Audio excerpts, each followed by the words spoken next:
ایک دفعہ کا ذکر ہے، ایک جنگل کے قریب بونوں کی ایک بستی آباد تھی۔ ان بونوں میں سے ایک بونے کا نام کامی تھا۔ ایک دن وہ پانی میں اپنا عکس مسلسل دیکھے جا رہا تھا، بار بار پنجوں کے بل کھڑا ہو کر اپنے قد کو لمبا دیکھنے کی کوشش کر رہا تھا۔ کامی نہ جانے کیوں اپنے بونے قد سے بہت پریشان تھا۔ وہ خود کو قداور دیکھنا چاہتا تھا، یعنی اونچے قد والا دیکھنا چاہتا تھا۔ اس کے بزرگ اسے سمجھاتے رہتے کہ قدرت نے جیسا بھی تمہیں پیدا کیا ہے اس پہ راضی رہنا سیکھو، اس کی ناشکری کبھی نہ کرو، مگر وہ خود کو بلند قد کا ہی دیکھنا چاہتا تھا۔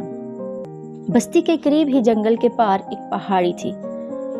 اس نے اپنے بڑوں سے سن رکھا تھا کہ پہاڑی کی دوسری طرف ان سے لمبے قد والوں کی بستی ہے۔ وہ پہاڑی کے اس پار ان قداور انسانوں کو دیکھنا چاہتا تھا۔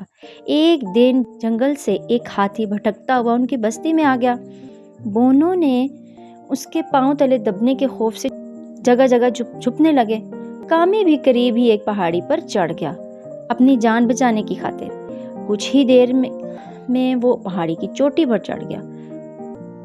پھر اچانک اسے خیال آیا کہ وہ پہاڑی پر تو چڑھ ہی گیا ہے، کیوں نہ پہاڑی کی دوسری طرف اتر کر قداور انسانوں کو بھی دیکھ لے۔ یہ سوچ کر وہ پہاڑی کی دوسری طرف اترنے لگا۔ نیچے ایک میدان میں بہت بڑا میلہ لگا ہوا تھا۔ ایک مداری اپنے بندر اور بھالو کا کرتب دکھا رہا تھا، مگر لوگ بندر اور بھالو کے کرتب میں دلچسپی نہیں لے رہے تھے۔ اچانک مداری کی آمدنی کم ہو گئی تھی، اس لیے وہ بڑا فکر مند تھا۔ لگتا ہے لوگ بندر اور بھالو کا تماشا دیکھ دیکھ کر اکتا گئے ہیں، اب مجھے کچھ اور ہی کرنا پڑے گا تاکہ آمدنی میں اضافہ ہو۔ وہ منہ میں ہی بڑبڑایا۔ کامی آہستہ آہستہ پہاڑی سے نیچے اتر رہا تھا۔ اسے کچھ فاصلے پر لوگوں کا ہجوم نظر آیا۔ وہ دھیرے دھیرے اس سمت بڑھنے لگا۔ اس نے وہاں بڑے قد والے لوگ دیکھے تو اش اش کر اٹھا۔ جب اس کی نظر بندر اور بھالو پر پڑی تو وہ انہیں دیکھنے کے لیے آگے بڑھنے لگا۔ مداری کی نظر اچانک پہاڑی کی سمت گئی۔ اس نے دیکھا کہ ایک بونا اس کی طرف آ رہا ہے۔ کامی مداری کے قریب آیا تو مداری نے سوچا کہ کیوں نہ بونے کو پکڑ کر بندر اور بھالی کی طرح کرتب سکھا کر پیسے کمائے۔ یہ سوچ کر اس نے بوری لی اور فوراً کامی پہ ڈال دی۔ اب مداری کامی کو بوری میں قید کر چکا تھا اور وہ اسے اٹھا کر اپنے گھر کی طرف چل پڑا، جبکہ کامی بوری میں بند اپنے ہاتھ پاؤں چلانے لگا۔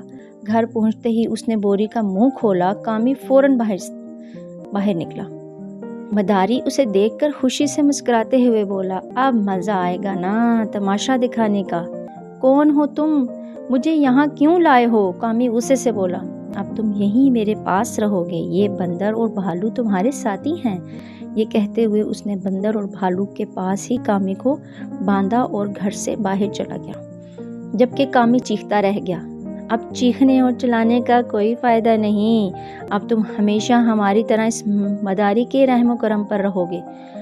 بندر کامی کو چیختے ہوئے دیکھ کر بولا، ارے اسے ہماری بولی کیا سمجھ میں آئے گی جو تم اسے بتا رہے ہو؟ بھالو اپنے ماتھے پر ہاتھ مارتے ہوئے بولا، نہیں، مجھے آپ لوگوں کی زبان آتی ہے، جنگل کے قریب رہتے ہوئے ہمیں جانوروں کی بولی سمجھ آنے لگی ہے۔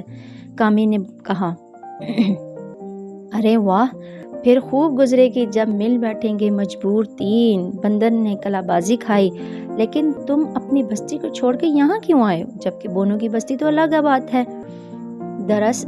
دراصل میں نے سن رکھا تھا کہ یہاں لمبے قد والے انسان رہتے ہیں۔ میں اپنے چھوٹے قد کی وجہ سے پریشان تھا، بس انہی کو دیکھنے کے شوق میں یہاں پہنچ گیا ہوں، مگر مجھے کیا معلوم تھا یہ لمبے قد والے لوگ اپنے فائدے کی خاطر بے بس انسان اور معصوم جانوروں پر زیادتی کرتے ہیں۔ میرے دوست، چھوٹے قد سے کچھ نہیں ہوتا، انسان کو کچھ ایسا کرنا چاہیے جس سے اس کا کردار بلند ہو۔ بھالو نے کامی کو سمجھاتے ہوئے کہا، مجھے اپنی بستی جانا ہے، بس تم مجھے کسی طرح آزاد کراؤ۔ کامی رونے والی آواز میں بولا، یہاں سے نکلنا تو مشکل ہے لیکن ناممکن نہیں، اس کے لیے میں تمہیں ایک طریقہ بتاتا ہوں۔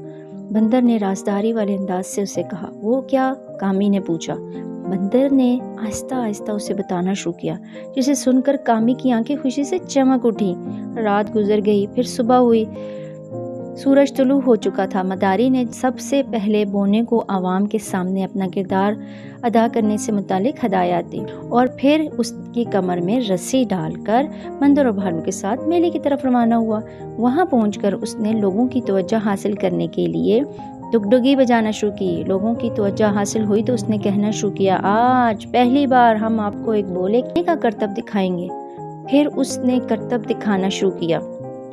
سب سے پہلے اس نے ایک لوہے کا ایک حلقہ نکالا۔ مداری اس کے کناروں پر آگ لگاتے ہوئے بولا، سب سے پہلے بندر اس آگ میں سے گزرے گا۔ اسی دوران بندر نے چپکے سے بونے کی بندھی ہوئی رسی کو آگ لگائی اور جتنی دیر میں بندر کرتب دکھا رہا تھا، بونا چپکے سے بھاگ گیا۔ بندر کا منصوبہ کامیاب ہوا۔ کامی آزاد ہو کر پہاڑی کی دوسری طرف اپنی بستی میں اترنے میں کامیاب ہو گیا۔ اس واقعے کو دن گزر گئے اور اس سے کامی کے خیالات بدل چکے تھے۔